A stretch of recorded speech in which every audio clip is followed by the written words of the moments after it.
나는 어린 왕자가 철새들의 이동을 이용해서 빠져나왔으리라고 생각한다. 길을 떠나던 날 아침, 그는 자기 별을 깨끗이 챙겨 놓았다. 불을 뿜는 화산을 정성 들여 청소했다. 어린 왕자의 별에는 활화산이 2개 있었다. 그리고 이것은 아침 식사를 끓이는데 매우 편리했다. 그의 별에는 꺼진 화산도 하나 있었다. 그러나 그의 말마따나 언제 다시 불을 뿜을지 알 수 없는 것이다. 그러니까 꺼진 화산도 청소해 주었다. 화산들은 청소만 잘하면 폭발하지 않고 조용히 규칙적으로 불을 뿜는다. 화산의 폭발이란 굴뚝의 불과 같은 것이다. 물론 지구에 사는 우리는 지구의 화산을 청소하기에는 너무 작다. 그렇기 때문에 화산으로 해서 많은 곤란을 당하는 것이다. 어린 왕자는 좀 쓸쓸한 마음으로 나머지 바오밥 나무 싹도 뽑아주었다. 다시는 돌아오게 되지 못하리라 생각했던 것이다. 그러나 늘 해오던 이런 일이 그날 아침에는 유난스레 그립게 생각되었다. 그리고 꽃에 마지막으로 물을 주고 고가를 씌워 잘 보호하려고 했을 때에 그는 울음이 터져 나오려고 했다. 잘 있어. 그러나 꽃은 대답이 없었다. 잘 있어 하고 그는 다시 한번 말했다. 나는 바보였어. 용서해줘. 그리고 아무쪼록 행복해. 꽃이 마침내 말을 했다. 어린 왕자는 꽃이 포달을 하지 않는 것이 이상스러웠다. 그는 고가를 손에 든 채 어쩔 줄 모르고 우두커니 서 있었다.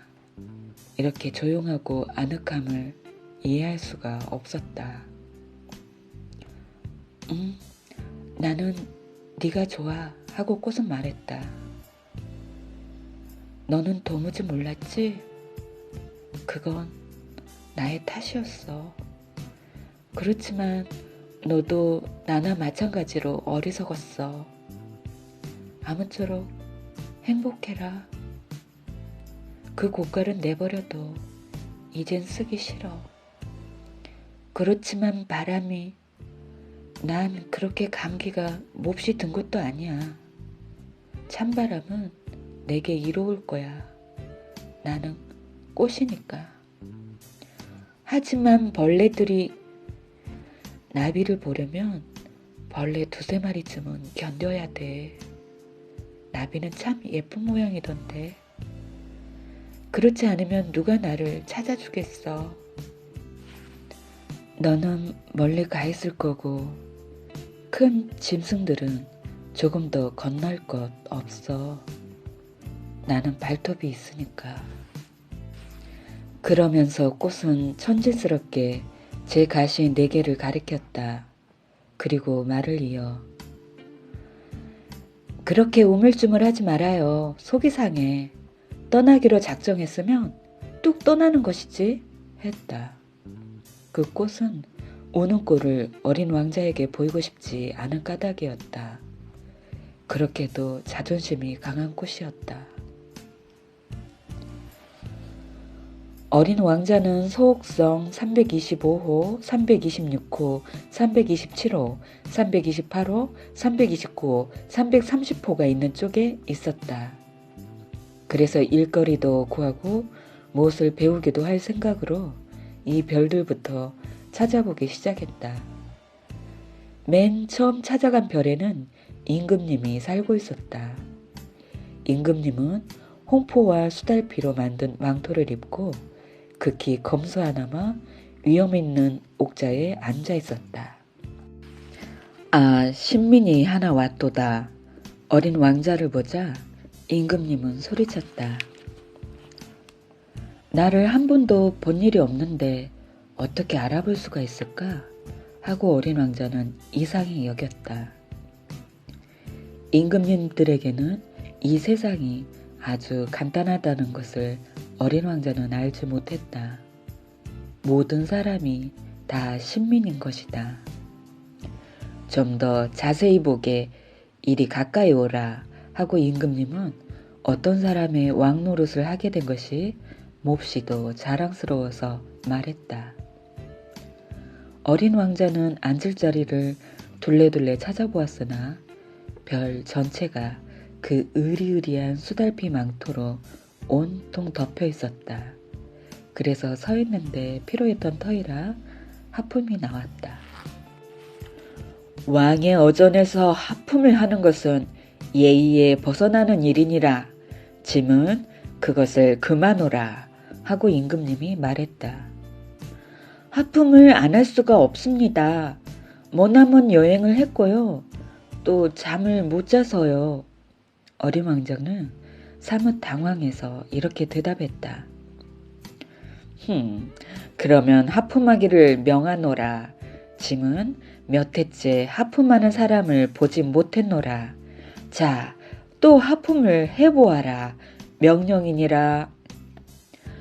그렇게 말씀하시니 겁이 나서 하품을 더는 할 수가 없습니다. 하고 어린 왕자는 얼굴을 붉히며 말했다. 그러면 짐은 너에게 명하노니 하품을 하기도 하고. 임금님은 빨리빨리 몇 마디 중얼거렸다.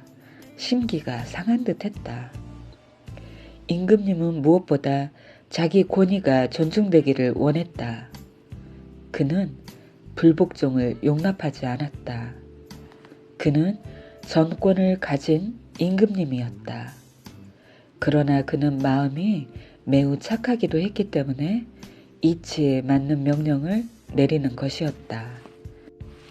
그는 늘 이런 말을 했었다.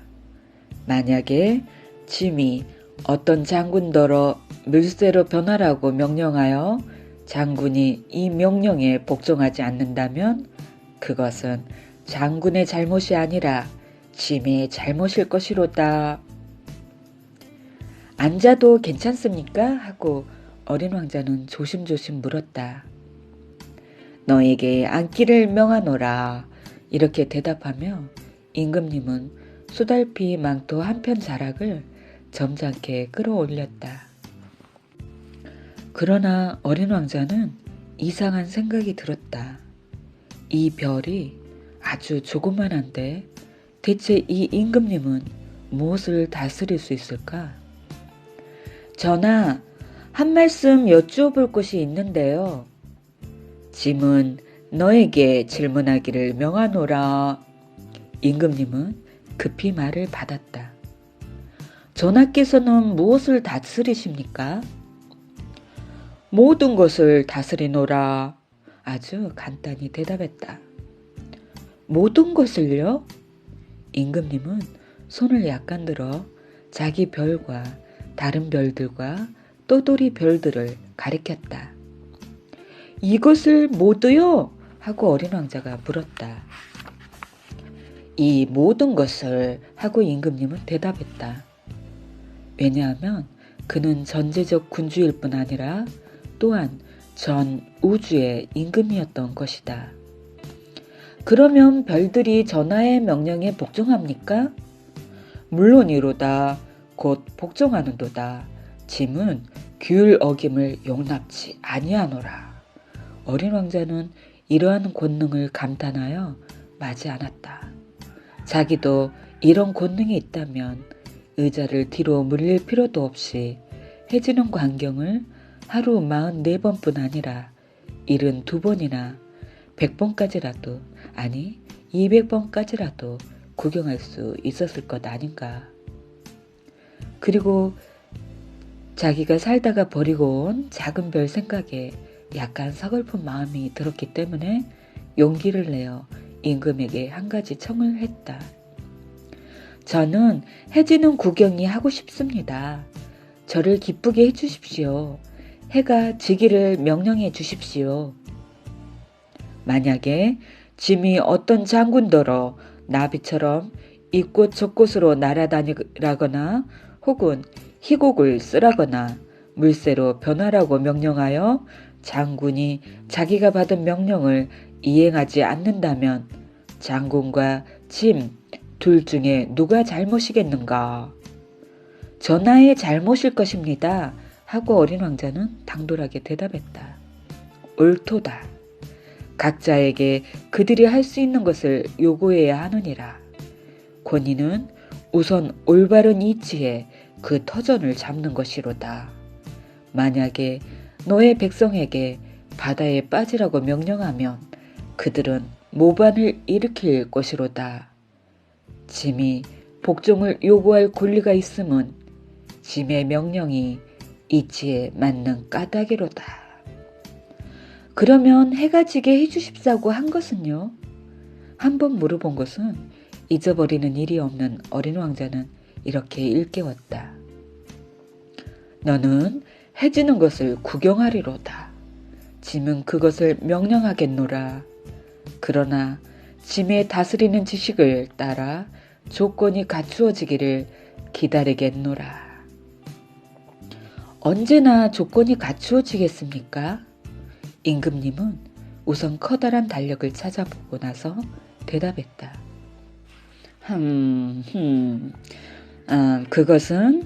그것은 오늘 저녁 7시 40분 경일 것이로다. 짐의 명령이 얼마나 잘 이행되는지 너는 보리로다. 어린 왕자는 하품을 했다. 그는 해 지는 구경을 못하게 된 것이 섭섭했다. 그리고 벌써 좀 심심해졌다. 저는 여기서 아무것도 할 일이 없으니 도로 떠나겠습니다. 신민을 한 사람 가지게 된 것이 몹시도 자랑스럽던 임금님은 대답했다. 가지 말라. 짐은 너를 대신으로 삼으리라. 무슨 대신요? 사법 대신이로다. 그렇지만 판결을 받을 사람이 아무도 없는데요. 알 수 없도다. 짐은 아직 나라를 순시한 일이 없노라. 짐은 매우 연로하고 수레를 타고 다닐 자리는 없고 그렇다고 걸어 다니면 피곤해지노라. 그렇지만 저는 벌써 다 보았습니다. 허리를 굽혀 별 저쪽을 다시 한번 둘러보며 어린 왕자는 말했다. 저쪽에도 아무도 없습니다. 그러면 너 자신을 판단하라. 이것이 가장 어려운 일이로다. 남을 판단하기보다 자기 자신을 판단한다는 것이 훨씬 더 어려운 것이니라. 네가 네 자신을 잘 판단하게 되면 네가 참으로 지혜로운 사람인 까닭이로다. 저는 아무 데서나 저 자신을 판단할 수 있습니다. 여기서 살 필요는 없습니다. 짐의 별 어디엔가 늙은 쥐 한 마리가 있는 듯 하도다. 밤에 그 쥐 다니는 소리를 들리는도다. 너는 이 늙은 쥐를 판단할 수 있으리라. 그 쥐를 이따금씩 사형에 처하라. 그러면 그의 생명이 너의 재판에 달려있으리라. 그러나 매번 특사를 내려 그를 살려두도록 하라. 한 마리밖에 없음이로다. 저는 사형에 처하기는 싫습니다. 아무래도 가야 하겠습니다. 아니로다. 그러나 어린 왕자는 준비는 다 되었건만 나이 많은 임금의 마음을 조금도 섭섭하게 해드리고 싶지는 않았다. 전하의 명령이 조금 더 어김없이 이행되기를 원하시면 이치에 맞는 명령을 제게 내리실 수가 있으실 것입니다. 가령 1분 안에 떠나가라고 명령하실 수 있으실 것입니다. 좋은 조건이 갖춰진 것 같이 생각되는데요. 임금님이 아무 대답도 없으므로 어린 왕자는 좀 망설이다가 한숨을 쉬며 길을 떠났다. 그러니까 임금님은 급히 소리쳤다. 짐은 너를 대사로 임명하노라. 임금님은 잔뜩 위험을 부리는 것이었다. 어린 왕자는 길을 떠나며 어른들은 참 이상하다고 생각했다. 두 번째 찾아간 별에는 허영쟁이가 살고 있었다. 아, 나의 숭배자가 하나 또 찾아오는구나. 허영쟁이는 어린 왕자를 보자마자 멀리서부터 소리쳤다. 허영쟁이에게는 다른 사람이 모두 숭배자로 보이는 것이다. 안녕 아저씨, 모자가 참 이상해 하고 말했다. 이것은 답례하려고 쓰는 것이다. 사람들이 내게 갈채를 보낼 적에 답례하기 위한 것이야. 그런데 불행히도 아무도 이리로 지나가는 사람이 없단 말이야. 그래? 어린 왕자는 그의 말을 알아듣지 못했다. 내 양손을 마주 두드려라 하고 허영쟁이가 시켰다. 그래서 어린 왕자가 손뼉을 치니 허영쟁이는 모자를 쳐들며 공손히 답례를 했다. 이건 임금님을 찾아서 뵌 것보다 더 재밌는데? 이렇게 어린 왕자는 중얼거렸다. 그리고 어린 왕자는 다시 손뼉을 쳤다. 허영쟁이는 모자를 들며 답례를 했다. 5분쯤 이렇게 하고 나니 어린 왕자는 이 장난이 심심해지고 진력이 났다. 그런데 모자가 떨어지게 하려면 어떻게 하면 돼? 그러나 허영쟁이는 그의 말을 듣지 못했다. 허영쟁이들은 칭찬밖에는 아무것도 귀에 들어오지 않는다. 너는 참말로 나를 매우 숭배하니? 하고 어린 왕자에게 물었다. 숭배한다는 건 무슨 뜻이야? 숭배한다는 것은 내가 이 별에서 가장 잘생기고 가장 옷을 잘 입고 제일 돈이 많고 제일 똑똑하다는 것을 인정한다는 말이야. 그렇지만 이 별에는 아저씨 혼자밖에 없지 않아?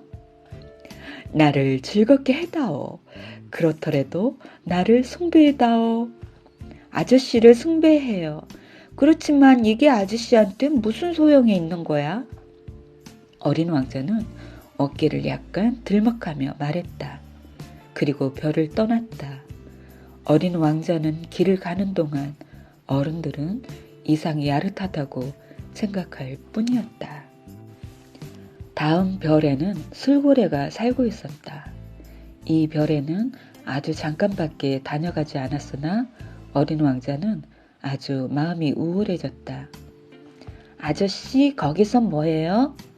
빈병 한 무더기와 술이 가득 찬 병 한 무더기를 앞에 놓고 우두커니 앉아있는 술고래를 보고 어린 왕자는 물었다.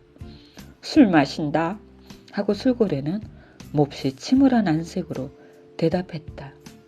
술은 왜 마셔? 잊어버리려고 마신다. 뭘 잊어버려? 어린 왕자는 벌써 그 술꾼이 치근한 생각이 들었다. 창피한 걸 잊어버리려고 그러지? 술고래는 머리를 숙이며 고백했다. 무엇이 창피해? 어린 왕자는 그를 구원해 줄 생각이 들어 이렇게 물었다. 술 마시는 게 창피하지. 술꾼은 이렇게 말하고 다시는 입을 열지 않았다. 어린 왕자는 머리를 기웃거리며 그 별을 하직했다. 어린 왕자는 길을 가며 어른들은 참말이지 괴상하고도 야릇하다고 생각했다. 넷째 별에는 상인이 살고 있었다. 이 사람은 무엇이 그리 바쁜지 어린 왕자가 왔는데 머리도 쳐들지 않았다. 안녕 아저씨, 여송연이 꺼졌어 하고 어린 왕자가 말했다. 셋에다 둘을 보태면 다섯하고 일곱이면 열둘, 열둘에 셋을 더하니까 열다섯. 안녕? 열다섯에다 일곱하면 스물둘, 스물둘에다 여섯하니 스물여덟. 새로 붙일 시간도 없다. 26에 다섯을 보태면 31라.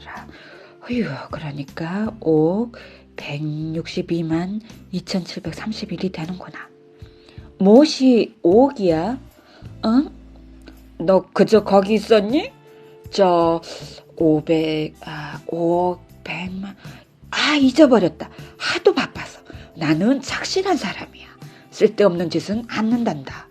둘에다 다섯이면 7. 무엇이 5억 100만이란 말이야. 한 번 물어본 말은 평생 그저 지나쳐 본 일이 없는 어린 왕자는 다시 물었다. 상인은 머리를 쳐들었다. 내가 54해째 이별해서 살지만 그동안에 방해를 당한 일이 3번밖에는 없다. 첫 번은 22해 전인데 어디선지 풍뎅이가 한 마리 떨어졌지. 그놈이 어찌나 요란스러운 소리를 내든지 더하기를 4시나 틀렸단다. 두 번째는 11년 전에 신경통이 일어난 일이 있었어. 나는 운동이 부족해 산부할 시간이 없단 말이지. 나는 착실한 사람이니까. 세 번째가 너다. 가만히 있자. 5억 100만이라고 했겠다. 무엇이 몇 억이란 말이야. 상인은 조용히 일할 가망이 없음을 깨달았다. 어떤 때 하늘에 보이는 조그만 물건이 몇 억이란 말이다. 파리 말이야? 아니다 아니야. 반짝반짝 빛나는 조그만 물건 말이다. 벌 말이야? 아니라니까. 그걸 보고 게으름뱅이들이 공상을 하는 금빛 도는 조그만 것들, 그것 말이다. 아, 별들 말이야? 옳다, 별 말이다. 그래, 아저씨는 별을 5억 100만 개를 가지고 뭘 하는데? 5억 162만 2731개야. 나는 착실하고 정확한 사람이다. 그래, 아저씨는 그 별을 가지고 뭘 하느냐 말이야. 뭘 하느냐고? 하긴 뭐래. 그걸 차지하는 것이지. 아저씨는 별을 차지하고 있어? 그럼. 그렇지만 난 벌써 임금님도 한 번 봤는데 그분은 왕들은 차지하는 게 아니라 다스리는 것이다. 그건 아주 다른 거야. 그래? 별을 차지하는 게 아저씨한텐 무슨 소용이 돼? 부자가 되게 하는 것이지. 그럼 부자가 되는 건 또 무슨 소용이 있어? 누가 다른 별을 발견하면 그걸 또 사는데 소용되는 것이지. 어린 왕자는 이 양반도 어째 좀 주정권 비슷한 말을 하는구나 하고 생각했다. 그러나 그는 다시 물었다. 어떻게 별을 차지할 수 있어? 별들이 누구의 것이냐? 상인은 트집을 부리며 되쳐 물었다. 몰라, 임자가 없지 뭐. 그러니까 내 것이지. 내가 제일 먼저 그걸 생각했으니까. 그러면 되는 거야? 그러면 되고 말고. 너가 임자 없는 금강석을 얻으면 그 금강석은 너의 것이지? 임자 없는 섬을 네가 발견하면 그 섬이 네 것이 되지. 네가 무슨 생각을 맨 처음으로 해내면 거기에 대해서 특허를 얻지. 그 생각은 너의 것이니까. 이와 같이 별을 차지할 생각을 나보다 먼저 가진 사람이 없으니까 별들이 내 차지가 된다. 이 말이다. 그건 참 그래. 그런데 아저씨는 그걸 가지고 뭘 해? 그걸 관리한단다. 그 별들을 세고 또 세고 하지. 그건 어려운 일이야. 그러나 나는 착실한 사람이다. 어린 왕자는 그래도 만족하지 않았다.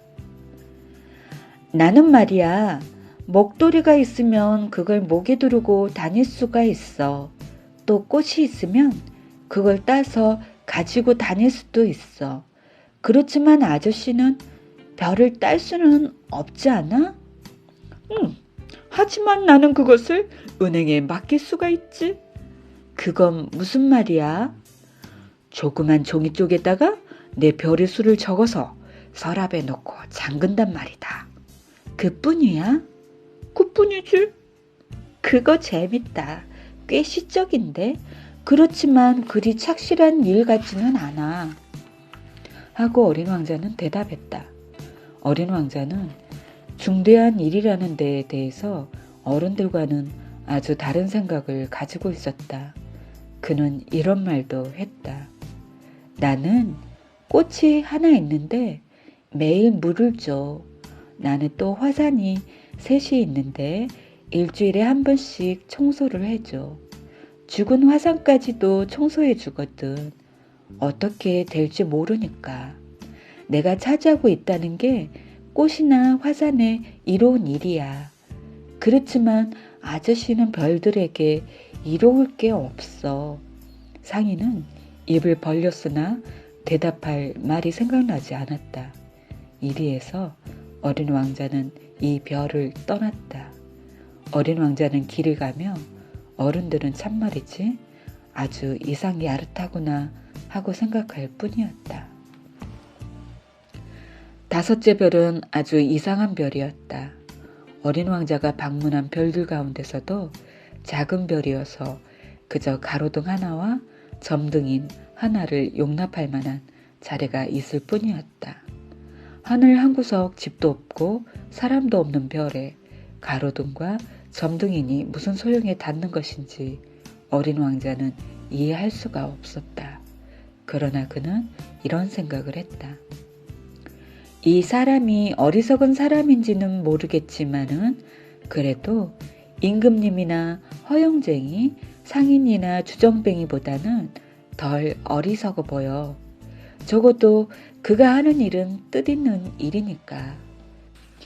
그 가로등을 켜면 별이나 꽃을 하나 돋아나게 하는 거나 마찬가지고 가로등을 끄면 꽃이나 별을 잠들게 한다.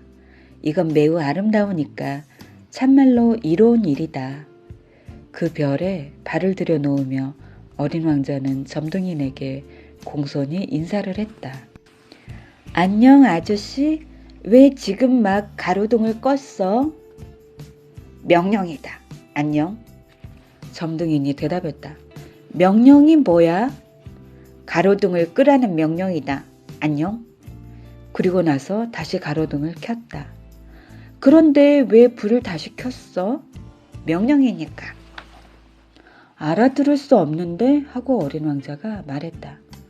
알아듣고 어쩌고 할 것이 도무지 없어. 명령은 명령이지. 안녕. 그러면서 가로등을 껐다. 그런 다음 붉은 바둑판 무늬가 박힌 손수건으로 이마에 땀을 씻었다. 내가 지금 하는 일은 참 기막힌 직업이다. 전에는 괜찮았다. 아침에는 끄고 저녁에는 켜고 했었지. 그리고 나머지 낮 동안에는 쉴 수도 있고 나머지 밤 시간에는 잘 수도 있었으니까. 그럼 그 뒤로 명령이 바뀌었어? 명령이 바뀌지 않았으니까 큰일이 났다. 별은 해마다 자꾸 더 빨리 도는데 명령은 그대로 있단 말이다. 그래서 지금은 별이 1분에 한 바퀴씩 도니 이제 1초도 쉴 시간이 없단 말이다. 1분에 한 번씩 켰다 껐다 하니까. 거참 이상한데 아저씨네 별에서는 하루가 1분이야? 조금 더 이상할 것도 없다. 우리가 이야기하고 있는 것이 벌써 한 달이나 된다. 한 달?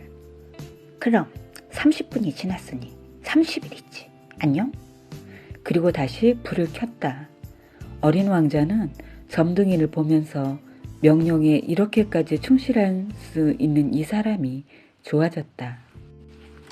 그는 전에 의자를 끌어당겨 해를 지게 하던 일이 생각났다. 그는 친구를 도와주고 싶어졌다. 이것 봐 아저씨, 나는 아저씨가 쉬고 싶을 때 쉴 수 있는 방법을 알아. 그야 쉬고 싶다 뿐이겠니? 하고 점등이는 말했다. 충실은 하면서도 동시에 게으를 수도 있으니까 어린 왕자는 말을 이었다. 아저씨 별은 하도 작아서 3발자국이면 한 바퀴 돌 수 있어. 그러니까 언제든지 해를 볼 수 있게 천천히 걷기만 하면 그만이야. 아저씨가 쉬고 싶을 때는 걷는단 말이지.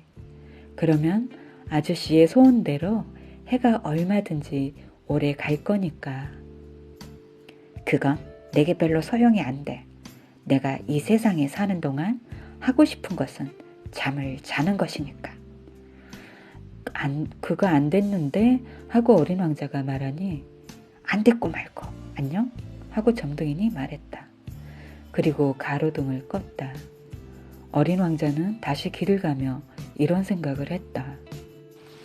이 사람은 다른 사람들, 왕이니 허영쟁이니 주정꾼이니 상인이니 하는 사람들에게 모두 멸시를 당할 거다.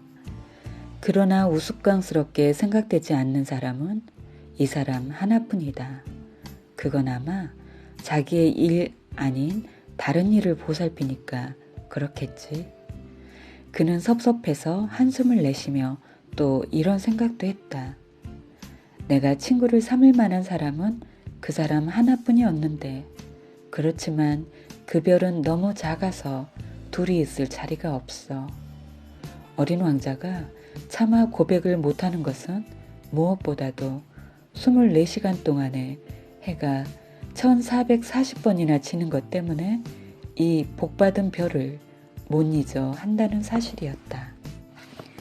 여섯째 별은 10곱이나 큰 별이었다.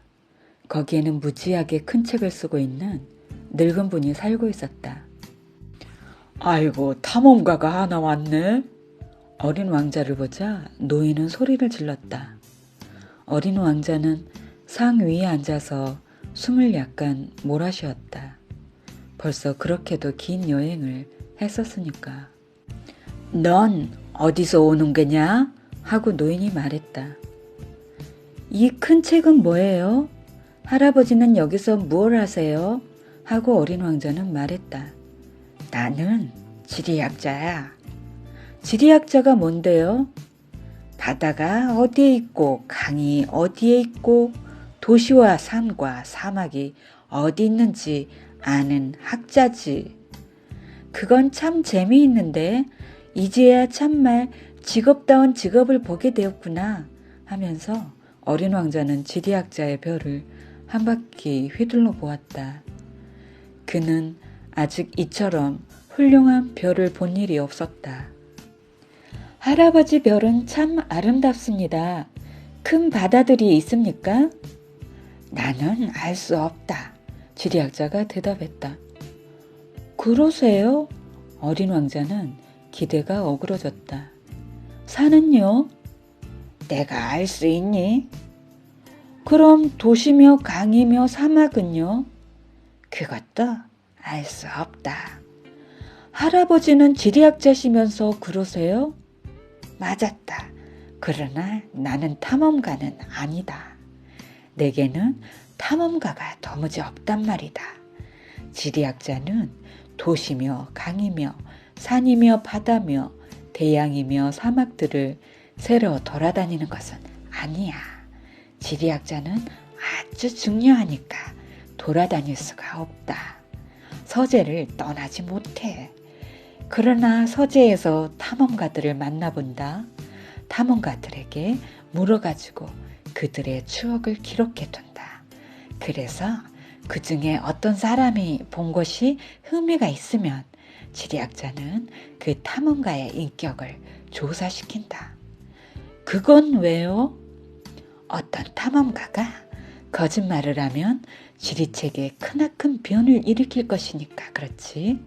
또 술을 너무 많이 마시는 탐험가도 그렇고. 그건 어째서요? 주정꾼들은 물건을 둘러 보니까 그렇지. 그렇게 되면 지리학자는 산이 하나밖에 없는 곳에 둘을 적어 놓을 것이니까. 나는 좋지 못한 탐험가가 될 만한 사람을 하나 알아요. 그럴 수도 있겠지. 그래서 탐험가의 인격이 좋아 보이면 그가 발견한 것에 대해서 조사를 시킨다. 보러 갑니까? 아니다. 그건 너무 복잡해. 탐험가더러 증거물을 내보이라고 한다. 가령 큰 산을 발견했다면 거기서 큰 돌들을 가져오라고 요구한단다. 지리학자는 갑자기 서둘렀다. 그런데 너는 멀리서 왔지. 탐험가지. 네가 살던 변의 이야기를 해다오. 그러면서 장부를 펼쳐놓고 연필을 깎는다. 탐험가들의 이야기는 우선 연필로 적어둔다. 탐험가가 증거품을 내놓아야만 잉크로 적는 것이다. 그래서 하고 지리학자는 물었다. 제 별은 별로 흥미있는 것이 못 돼요. 아주 조그만 겁니다. 화산이 셋 있었는데 둘은 활화산이고 하나는 사화산입니다. 그렇지만 어떻게 될지 알 수 있나요? 어떻게 될지 알 수 없지. 꽃도 하나 있습니다. 우리는 꽃은 기록하지 않아요. 그건 어째서요? 제일 예쁜 건데요. 꽃들은 단명하니까. 단명한다는 건 무슨 뜻이에요? 지리책은 모든 책 중에 가장 귀중한 책이다. 그것은 절대로 시대에 뒤떨어지는 일이 없지. 산이 자리를 바꾼다는 건 아주 드문 일이고, 큰 바다의 물이 말라버린다는 것도 아주 드문 일이야. 우리는 변치 않는 것만 쓰는 것이야. 그렇지만 사화산도 다시 불을 뿜을 수 있어요. 하고 어린 왕자가 말을 막았다. 그런데 단명이라는 건 무슨 뜻이에요? 화산이 꺼졌든 불을 뿜건 우리에겐 마찬가지다. 우리에게 중요한 것은 산이야. 그것은 변하지 않으니까. 그런데 단명이라는 건 무슨 뜻이에요? 한번 물어본 것은 평생 그저 지나쳐 버린 일이 없는 어린 왕자는 연거푸 물었다. 그것은 오래지 않아 사라질 염려가 있는 것이란 이야기지. 내 꽃이 오래지 않아 사라질 염려가 있어요? 아무렴. 내 꽃이 단명하다. 그런데 세상의 위험을 막기 위해서는 가시가 4개 있을 뿐이지. 그런 걸 집에 혼자 버려두었단 말이야. 이것이 그가 처음으로 느끼는 후회의 정이었다. 그러나 그는 다시 용기를 내었다. 할아버지는 제가 어디에 가보았으면 좋겠습니까? 지구라는 별에 가보았으면 한다. 그 별은 평판이 좋으니까. 이리하여 어린 왕자는 제 꽃 생각을 하면서 길을 떠났다. 7번째 별은 그러니까 지구였다. 지구는 시시한 별이 아니다. 거기에는 임금이 111명, 물론 흑인 임금님까지 쳐서 말이다. 지리학자가 7,000명, 상인이 90만 명, 750만 명의 주정뱅이, 3억 1,100만 명의 허용쟁이, 즉 20억가량 되는 어른들이 살고 있다. 전기를 발명하기 전까지는 6대주 전체를 통틀어 46만 2,511명이라는 엄청난 수의 점등인을 두어야 했다는 말을 하면 지구의 넓이가 얼마만한지 짐작이 갈 것이다. 좀 떨어진 데서 보면 그것은 찬란한 광경이었다. 이 무리의 움직임은 마치 가극의 발레춤의 움직임처럼 질서정연한 것이었다. 우선 뉴질랜드와 오스트레일리아의 점등인들의 차례가 왔다. 그리고 이들이 등불을 켜고 자러 가고 나면 이번에는 중국과 시베리아의 점등인들이 춤을 추러 나오는 것이었다. 그리고 이들 역시 무대 뒤로 사라지면 다음은 러시아와 인도의 점등인들의 차례였다. 그 다음은 아프리카와 유럽, 다음은 남아메리카, 그리고 북아메리카, 이런 차례였다. 그런데 그들이 무대에 나오는 차례가 틀리는 일은 절대로 없었다. 그것은 웅장한 광경이었다. 다만 북극에 하나밖에 없는 장명등 켜는 사람과 남극에 하나밖에 없는 장명등 켜는 사람만이 한가하고 마음 편한 생활을 하고 있었으니 그들은 1년에 2번만 일이 있는 것이다. 재치를 부리려고 하면 좀 거짓말을 하게 되는 수가 있다. 내가 말한 점등인들 이야기는 아주 정직한 것은 아니다. 잘 모르는 사람들에게는 지구에 대해서 틀린 생각을 가지게 할 염려가 없지 않다. 사람들은 지구 위의 아주 작은 부분밖에 차지하지 못하고 있다. 땅에 사는 20억 명이 무슨 지폐대 모양으로 좀 바싹 다가선다면 길이 20마일에 넓이 20마일 되는 광장에 넉넉히 들어갈 수 있을 것이다. 전 인류를 태평양에 아주 조그만 섬 안에 몰아넣을 수도 있을 것이다. 어른들은 물론 이 말을 믿지 않을 것이다. 그들은 자기네들이 이 자리를 훨씬 더 많이 잡고 있는 줄 생각하며 자기네들이 바오밥 나무같이 중요한 줄로 알고 있다. 그러니까 그분들 보고 계산을 해보라고 할 일이다. 그분들은 숫자를 몹시 좋아하니까. 이렇게 하면 만족해 할 것이다. 그러나 여러분은 이 문제를 푸느라고 시간을 잃지는 말아라. 필요 없는 일이다. 내 말을 믿으면 된다. 어린 왕자는 지구에 이르자 사람을 아무도 만날 수 없다는 것이 참으로 이상히 생각되었다. 그래서 벌써 다른 별을 찾아오지는 않았나 하는 생각이 드는 참인데 모래에서 달빛 같은 무슨 고리가 움직였다. 안녕 하고 어린 왕자는 말했다. 그랬더니 안녕 하고 뱀이 대답했다. 내가 떨어진 데가 무슨 별이냐 하고 어린 왕자는 물었다. 지구다. 아프리카야. 뱀의 대답이었다. 아, 그래. 그럼 지구에는 사람이 하나도 없니? 여기는 사막이야. 사막에는 사람이 없어. 그렇지만 지구는 크단다 하고 뱀이 대답했다. 어린 왕자는 돌 위에 앉아 하늘을 쳐다보며 말했다. 별들은 각 사람이 언제 곧 제 별을 찾아낼 수 있으라고 저렇게 빛이 있는 걸까? 내 별을 봐. 바로 우리 머리 위에 있어. 하지만 멀기도 하지. 예쁜 별이로구나. 그런데 넌 여기 뭐하러 왔니? 하고 뱀이 말했다. 난 어떤 꽃하고 말썽이 생겼단다. 하고 어린 왕자가 대답했다. 그래? 그리고 나서 그들은 입을 다물었다. 사람들은 어디 있니? 사막에서는 좀 외로운데. 이윽고 어린 왕자가 다시 입을 열었다. 사람들 집에 있어도 외로운 거야. 하고 뱀이 대답했다. 너는 참 이상한 짐승이다. 손가락같이 가는 것이. 어린 왕자는 빙그레 웃으며 말했다.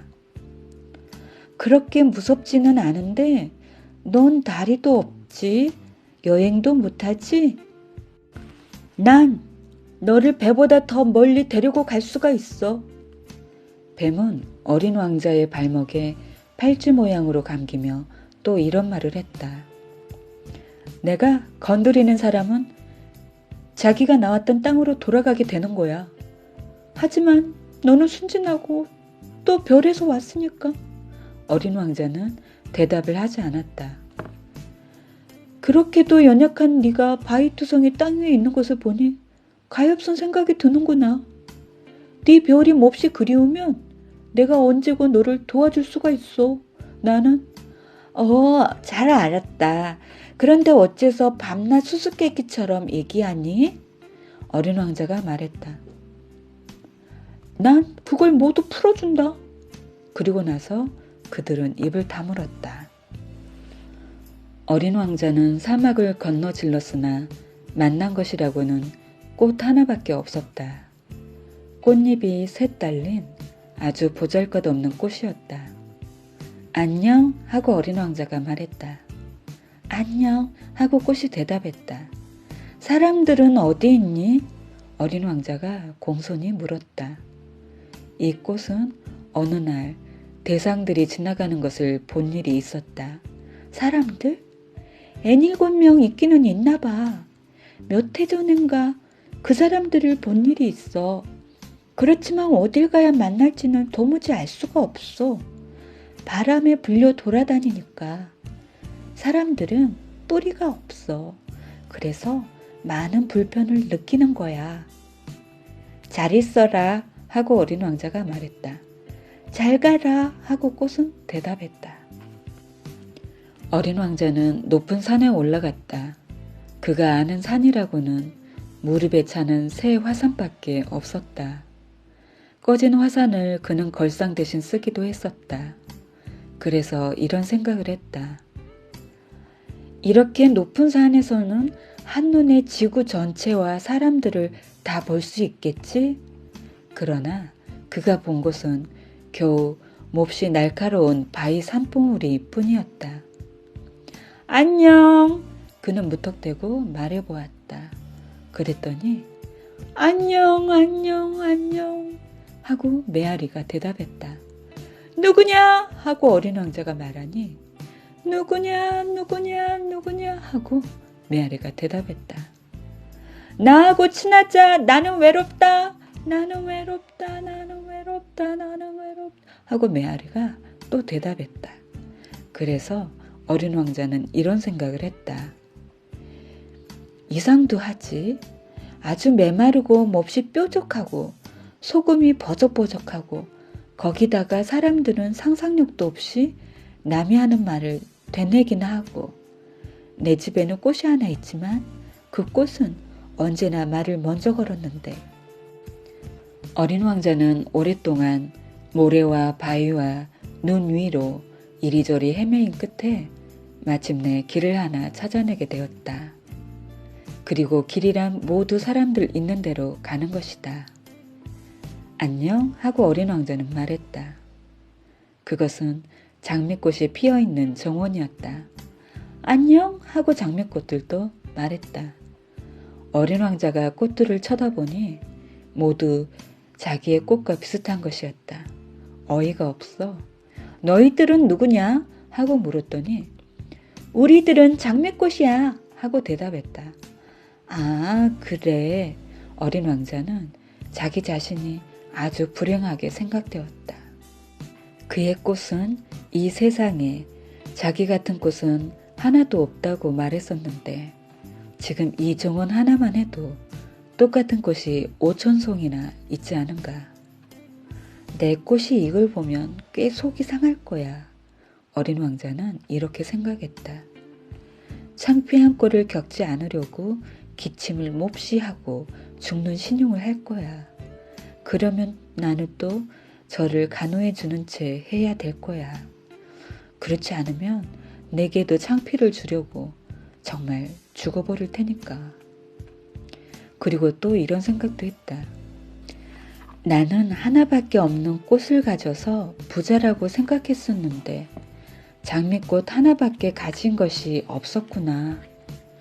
그것하고 무릎까지 오는 화산색, 그 중에 하나는 영영 꺼져버렸는지도 모르는 것. 그것 가지고는 내가 위대한 왕자는 못 되겠구나. 그래서 그는 풀 위에 엎드려 울었다.